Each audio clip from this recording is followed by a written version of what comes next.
एक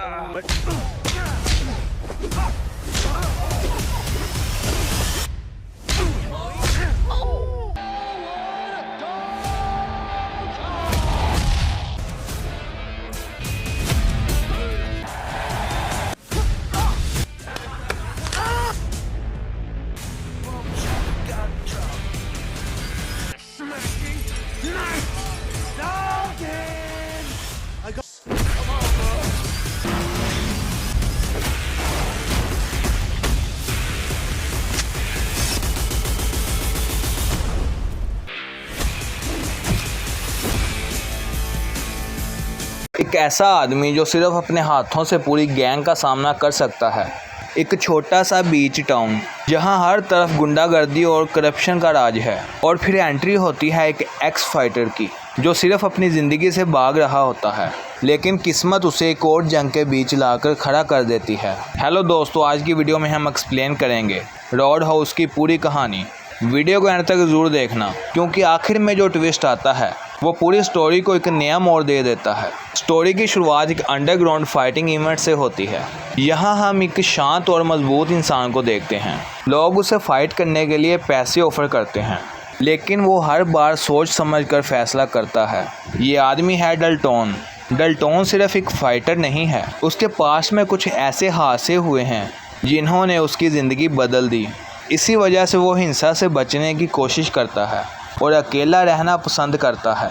एक दिन उसके पास एक लड़की आती है जो फ्लोरिडा कीज में एक पुराना रोड हाउस चलाती है। बार में रोज़ गुंडे आकर तोड़फोड़ करते हैं और कस्टमर्स को डरा देते हैं। वो डल्टोन से सिक्योरिटी का काम करने की रिक्वेस्ट करती है। पहले तो डल्टोन मना कर देता है, लेकिन फिर कुछ सोचने के बाद वो इस ऑफर को एक्सेप्ट कर लेता है।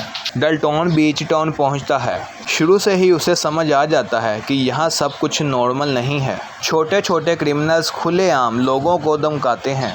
पुलिस भी उनके खिलाफ ज़्यादा एक्शन लेती हुई नहीं दिखती। डल्टोन रोड हाउस पहुंचता है और देखता है कि स्टाफ डरा हुआ है। कस्टमर्स भी हर वक्त किसी न किसी हंगामे का इंतज़ार करते रहते हैं। डल्टोन सबसे पहले रूल्स बनाता है। उसका पहला रूल होता है, लड़ाई सिर्फ तब होगी जब बिल्कुल ज़रूरी हो। उस रात कुछ लोकल क्रिमिनल्स फिर से बार में आते हैं। उन्हें लगता है कि नया बाउंसर भी बाकी लोगों की तरह डर जाएगा, लेकिन डल्टोन बहुत शांत रहता है। वो पहले बात करके मामला ख़त्म करना चाहता है। जब सामने वाले नहीं मानते, तब डल्टोन अपनी फाइटिंग स्किल्स दिखाता है। सिर्फ कुछ सेकंड्स में वो सबको हरा देता है। यहाँ से पूरे शहर में डल्टोन का नाम फैल जाता है। अब स्टोरी में एक एंट्री होती है पावरफुल क्रिमिनल की। ये आदमी पूरे एरिया में अपना दबदबा बनाकर रखता है। उसके पास पैसा भी है और बहुत सारे लोग भी। उसे बिल्कुल भी पसंद नहीं आता कि कोई उसके आदमियों को हरा दे।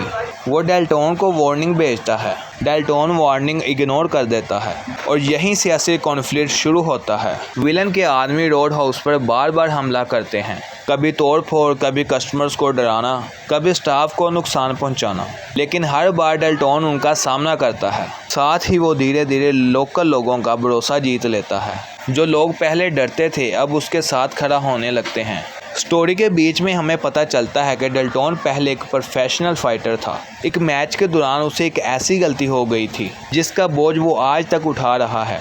इसी वजह से वो गैर ज़रूरी वायलेंस से दूर रहना चाहता है, लेकिन कभी कभी हालात इंसान को वही करने पर मजबूर कर देते हैं जिसे वो बचना चाहता है। विलन समझ जाता है कि उसके नॉर्मल गुंडे डल्टोन का कुछ नहीं बिगाड़ सकते, इसलिए वो एक और भी डेंजरस आदमी को बुला लेता है।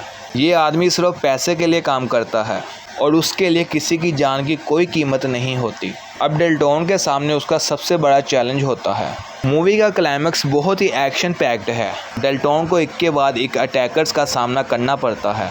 हर फाइट पहले से ज़्यादा डेंजरस होती है, लेकिन डल्टोन सिर्फ ताकत से नहीं, अपने इंटेलिजेंस और एक्सपीरियंस से भी लड़ता है। आखिरकार उसका सामना मेन विलन और उसके सबसे खतरनाक साथी से होता है। एक लंबी और ब्रूटल फाइट के बाद डल्टोन उन दोनों को हरा देता है। टाउन के लोग पहली बार चैन की सांस लेते हैं। रोड हाउस दोबारा नॉर्मल तरीके से चलने लगता है और डल्टोन अपनी ज़िंदगी में एक नई शुरुआत करने का फैसला करता है। इस मूवी का मेन मैसेज ये है कि असली ताकत सिर्फ मसल्स में नहीं होती। असली ताकत अपने गुस्से को कंट्रोल करने, सही वक्त पर सही फैसला लेने और दूसरों की मदद करने में होती है। डेल्टोन जितना अच्छा फाइटर है उतना ही वो एक डिसिप्लिन्ड इंसान भी है। इसी वजह से वो सिर्फ फाइट्स नहीं जीतता बल्कि लोगों का ट्रस्ट भी जीतता है। अगर आपको रोड हाउस की एक कंप्लीट एक्सप्लेनेशन पसंद आई हो तो वीडियो को लाइक ज़रूर करें, चैनल को सब्सक्राइब करें और बेल आइकन को दबा दें।